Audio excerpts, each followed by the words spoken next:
Hill Townhouses is an 88-unit family property, affordable housing that's owned by Home City Development, Inc., and it's managed by Housing Management Resources, Inc. And both of those organizations are very committed to resident engagement and to high-quality housing and vibrant neighborhoods. So in 2016, we really ramped up the resident engagement opportunities, and that's when we proposed a project to the Community Foundation of Western Massachusetts to have an arts-integrated literacy project. And it was a 2-year grant that we were working with. And that enabled us to bring in Enchanted Circle Theater to do a variety of arts integration activities over the course of those 2 years. We also partnered with UMass Extension 4-H for that project as well. So between the two community organizations, we had a lot of wonderful things going on, and we trained our staff and our youth leaders to carry on those activities for the future.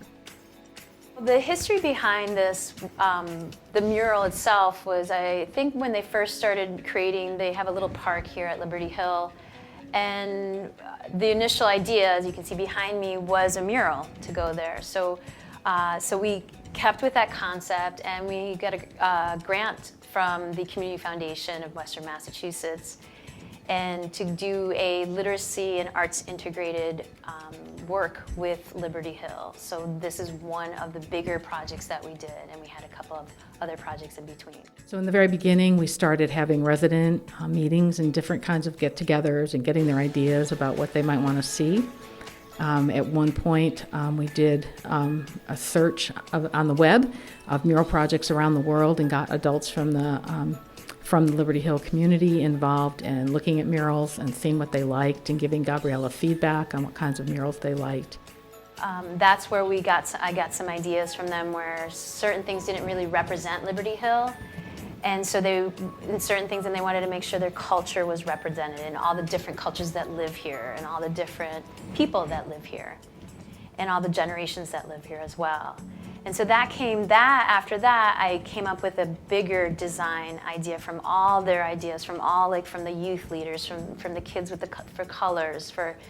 So it became a very multifaceted with different age groups, different cultures coming together just to create this one bigger piece. And so we also designed the panels to go to it. So then with what we have too, we kind of did the process from the city of Philadelphia, their technique where we're using kind of a fabric to create panels, and then we're going to be placing them and gluing them onto the bigger panel.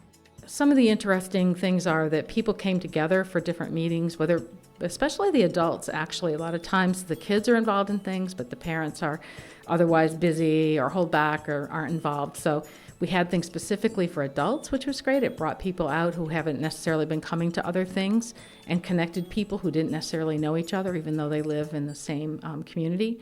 And so it built new relationships with the staff, with residents, and between residents, of people connecting and having an opportunity to come together around a specific project. So that was really great. We had people who lived really close to each other who had never met. And so that was a great way of meeting, and these two different cultures wind up meeting. And it's just amazing to also kind of show the wide variety. So we have a lot of Spanish-speaking households, African-American, and families from Africa. And also we have people Native American, and especially this one person really wanted to make sure that represented his people, which is very hard to do, and you don't really see that in a lot of artwork. And this was a great way to kind of bring it all together. I just came in the room thinking that we were gonna do something boring and regular, just like drawing. But I actually got to paint, so I was actually excited. Since I don't usually get to paint, since in like my school we don't have art. So I usually just like wait for opportunities here and just like try painting. The whole like feng shui was a little different. Like as soon as the whole like thing ended, the whole event, everybody was talking, laughing at each other like they saw each other like a last like high school reunion or something. Like everybody was cool, like everybody was bonding. So it looked pretty nice. Yeah, so it was really great. We had a mural celebration in June after we had the mural up, and we're just doing some finishing details on it.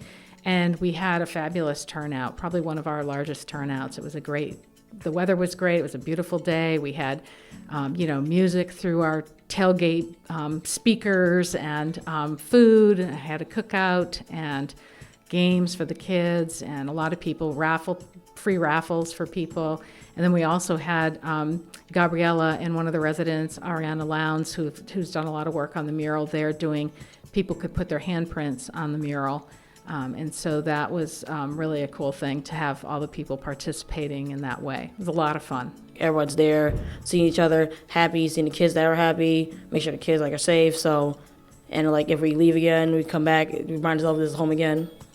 I feel like the whole idea of a community-based art project is very different than public art. So public art is an artist just comes in, doesn't really represent the community that they're working with. And so what we want to do with Enchanted, we wanted to make sure that this is a community-based mural that the residents have every say in it. So from beginning of the idea to the final representation of the idea. And I was just the conduit to make those ideas, to create it so it's actually in a three-dimensional form. But I think one of the biggest goals is community engagement and getting residents to really do more with Liberty Hill and really kind of see who your neighbors are. I hope that this can spark some new ways to connect here in the community, and to know that the resident engagement program is not just for the kids. We have a lot going on for the kids and for the teen youth leaders and so on, but we really want to connect with the whole community, and for people in the community to get to connect with each other in new and creative ways. So we're hoping this is just a spark and an energizer that we can build upon, and then also that every time people see that mural, whether they're at the bus stop or driving by or in the park, they'll know that was kind of a community activity that brought people together and will just help to foster ongoing positive relationships.